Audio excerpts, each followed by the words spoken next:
Good morning guys. You all welcome to Avinash maths मंत्रा।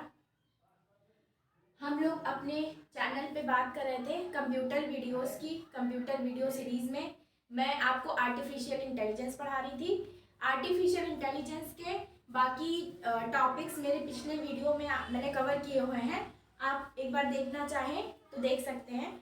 इसको कोई भी देख सकता है, 6 से 12 तक का स्टूडेंट, कोई कॉम्पिटिटिव एग्जाम वाला या कोई भी जो आर्टिफिशियल इंटेलिजेंस समझना चाहता है। सारे वीडियो बेसिक्स ही हैं और उसके लिए किसी भी प्री रिक्विजिट की ज़रूरत नहीं है। तो आगे बढ़ते हैं। आज का जो हमारा टॉपिक है वो है by directional search. By directional search में क्या होता है गाइस?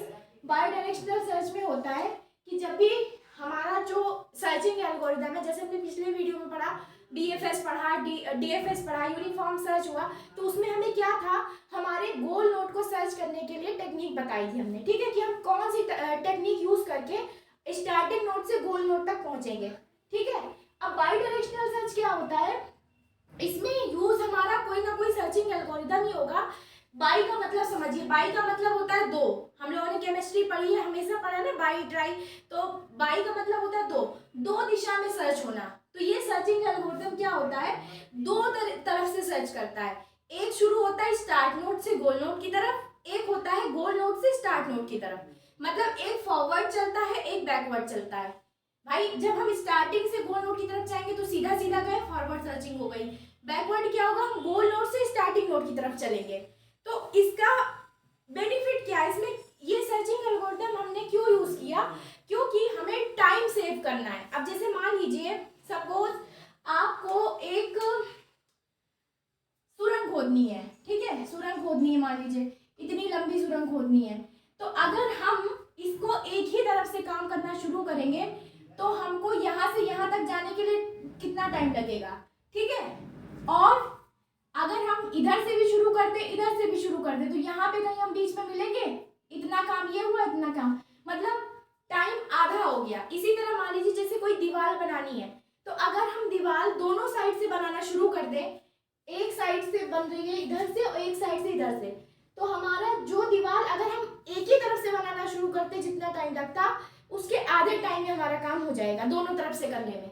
तो ये एक टाइम सेविंग एल्गोरिदम है। ठीक है, इसलिए इसको इंट्रोड्यूस किया गया।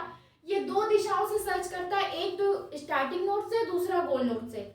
दोनों जहां पे मिल जाते हैं वहीं पे हमारा एल्गोरिदम रुक जाता है, मतलब हमारी सर्चिंग वहीं पे खत्म हो जाती है। जब हमारी फॉरवर्ड और बैकवर्ड सर्चिंग के बीच में कोई कॉमन पॉइंट आता है, कोई इंटरसेक्शन पॉइंट आता है, तो वहीं पे हमारी सर्चिंग स्टॉप हो जाती है। अब देखिए, ये मैंने बता दिया आपको फॉरवर्ड बैकवर्ड। इसके एडवांटेजेस क्या हैं? एडवांटेजेस इसके ये हैं गाइस कि ये जो सर्चिंग एल्गोरिदम है ये बहुत ही फास्ट होता है। मतलब मैंने बताया ना, फास्ट क्यों होगा? क्योंकि दोनों तरफ से काम हो रहा है। ठीक है, और दूसरा क्या होता है कि इसको जो मेमोरी की जरूरत होती है वो कम होती है।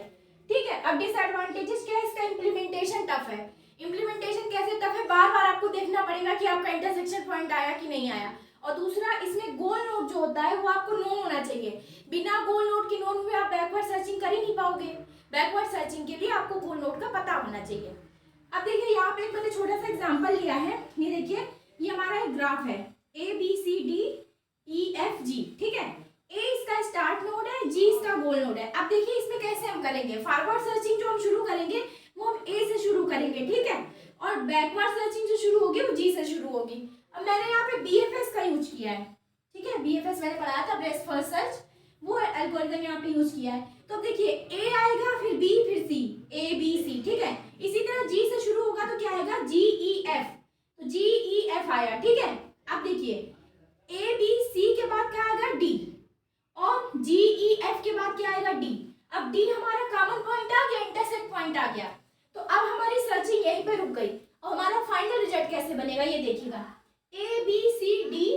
ठीक है, फॉरवर्ड वाला हम सीधा लिखेंगे, बैकवर्ड वाला हम उल्टा लिखेंगे। उल्टा कैसे? ABCD लिखा मैंने, अब D यहाँ भी है तो जो कॉमन है उसको एक बार लिखेंगे, और इधर से FE और G, मतलब उधर से लिखेंगे इसको। आई होप आपको ये बात समझ में आई होगी। नेक्स्ट वीडियो में मैं आपको एक और एग्जाम्पल के थ्रू पूरा क्लियर करने की कोशिश करूंगी। ये था basics about your by directional search, क्या होती है, कैसा मेथड है, कैसे काम करती है, इसमें हमें क्या होता है, कोई भी काम को 2 पार्ट में तोड़ लेना है। कोई भी सर्चिंग है 2 पार्ट में करनी है, एक फॉरवर्ड से करनी है, एक बैकवर्ड से करनी है। सर्चिंग का एल्गोरिथम आप कोई भी यूज कर सकते हैं, BFS DFS जो भी आपकी मतलब पसंद हो। तो ये था हमारा एडवांटेजेस डिसएडवांटेजेस मैंने डिस्कस किए। आई होप आप लोगों को ये वीडियो पसंद आया होगा, अच्छा लगा होगा, आपको समझ में भी आया होगा।